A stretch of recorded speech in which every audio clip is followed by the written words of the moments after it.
Nagpapala ang Department of Health laban sa posibleng peligrong dulot ng mga kemikal na nasa mga electronic cigarette. Kaugnay po niya, makakusap natin live sa studio si DOH spokesman ASEC Eric Tayag. Good morning po, ASEC Tayag. Good morning, Igan. Okay, di ba alternatibo to ng mga hindi raw makapag, may cold turkey na tinatawag o hindi makatigil sa paninigarilyo, yung e-cigarette na tinatawag. Karaniwan nakalagay doon sa packaging, nicotine-free o kaya po, tar-free. Pero ano hong babala nyo sa publiko? Igan, kami po ay sumasang-ayon sa World Health Organization sa ngayon na hindi namin ini-encourage ang ating mga mamamayan sa paggamit ng e-cigarette.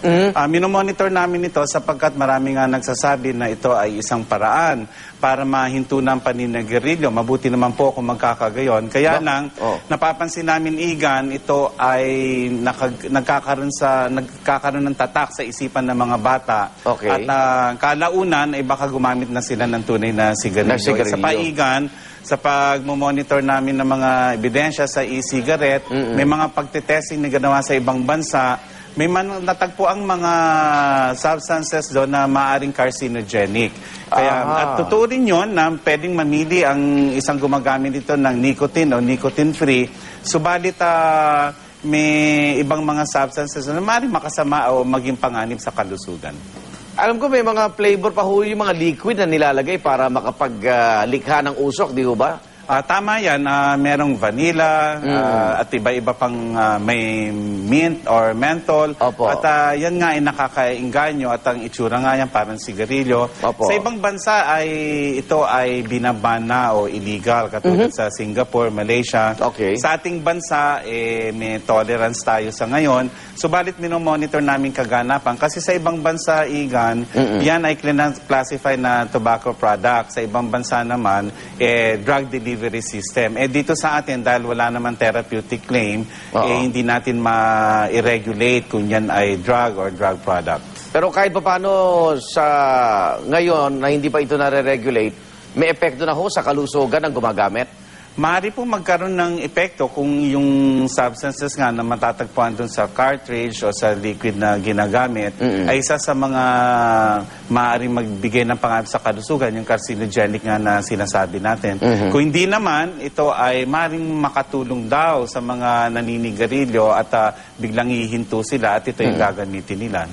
Okay, sa ibang paksa tayo, samantalinan namin, sobrang init. At eto, nagkaroon ng heat stroke break na ang ilang mga kinatawan ng MMDA.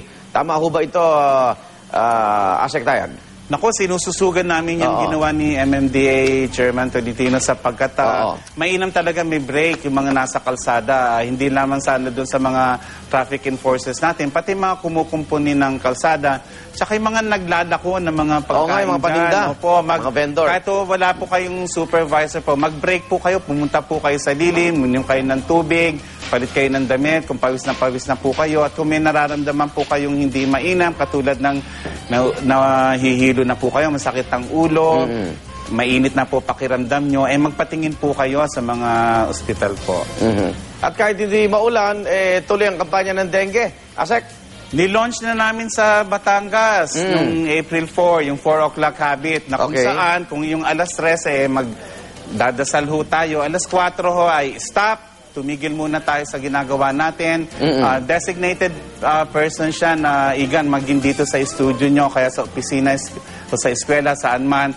Look, hanapin pinamumugaran ng lamok. At least, pakinggan ho ang binibigay na anunsyo ng DOH at ng mga barangay officials. Ano ba to? May sayaw-sayaw para di pumanaw? Meron ba tayong gano'n? Meron, kasi yung kiti-kiti, di ba, gumagalo na. Galaw-galaw, okay. So, sinayaw namin yun sa Batangas.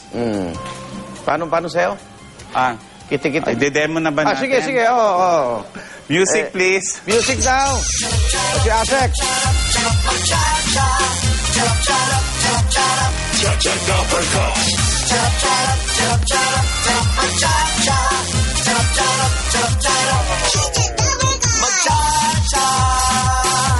With your smiling face, magcha-cha, na nakanganga, cha-cha-ra, ang buhay, just cha-cha-cha, with the barkads, cha-cha-ra, ang buhay.